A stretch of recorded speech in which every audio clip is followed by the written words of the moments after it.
ఓం శ్రీ మాత్రే నమః. మనకి 5వ తారీఖున పౌర్ణమి ఉంది కదండి. ఆ రోజు పూజ ఎలా చేయాలనేది చెప్పబోతున్నాను. ముందుగా మనం గుడిలో ఎక్కడన్నా ఒక ప్లేస్ తీసుకుని అక్కడ నీట్గా వాష్ చేసుకుని పద్మం వేసుకోవాలి.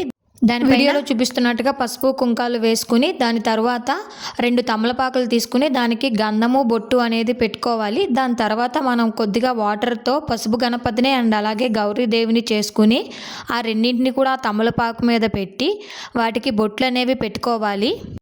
తర్వాత వాటికి పూలతో అలంకరణ అనేది చేసుకోవాలి. ఏం లేదండి, మనం రోజు ఇంట్లో పూజ ఎలాగైతే చేసుకుంటామో అక్కడ కూడా పూజ అలా చేసుకోవడమే.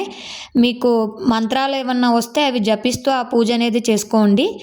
మీకు ఈ వీడియోలో పంచోపచార పూజ ఎలా చేయాలనేది చూపిస్తున్నాను. గంధం, పుష్పం, ధూపం, దీపం, నైవేద్యం, ఈ 5టిని పంచోపచార పూజ అంటారు. దాని తర్వాత 2 అగరత్తులు వెలిగించుకుని మనం చేసుకున్న గణపతికి గౌరీదేవతకి తిప్పేసుకుని మనం మనస్ఫూర్తిగా దండం పెట్టుకోవాలి. నెక్స్ట్ దీపారాధన చేయాలి. దీపారాధన కోసం 2 కానీ 1 కానీ తమలపాకు తీసుకుని దానికి గంధంతో బొట్టు పెట్టి కుంకుమ పెట్టి దానిపైన మనం చేసుకున్నటువంటి పిండి దీపాలు అనేవి పెట్టుకోవాలి. ఇప్పుడు వీటిలోనికి మనం ముందుగా నానబెట్టుకున్నటువంటి ఒత్తులను యాడ్ చేసుకుని ఏకహారతితో వెలిగించాలండి. నేను గుడికి వెళ్ళే హడావిల్లో ఏకహారతి మర్చిపోయాను, అందుకే నేను సాంబ్రాణి పుల్లలతో వెలిగిస్తున్నాను.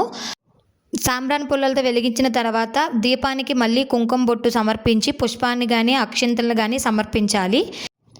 దీపం వెలిగించినాక దామోదర ఆవాహయామి అనేది మనసులో అనుకోవాలండి. దాని తర్వాత తాంబూలం సమర్పించేసి ప్రసాదం, దాని తర్వాత హారతి ఇచ్చేసేయడమేనండి. ఈ వీడియో కనుక మీకు నచ్చితే లైక్ చేసి షేర్ చేసి సబ్స్క్రైబ్ చేసుకోండి.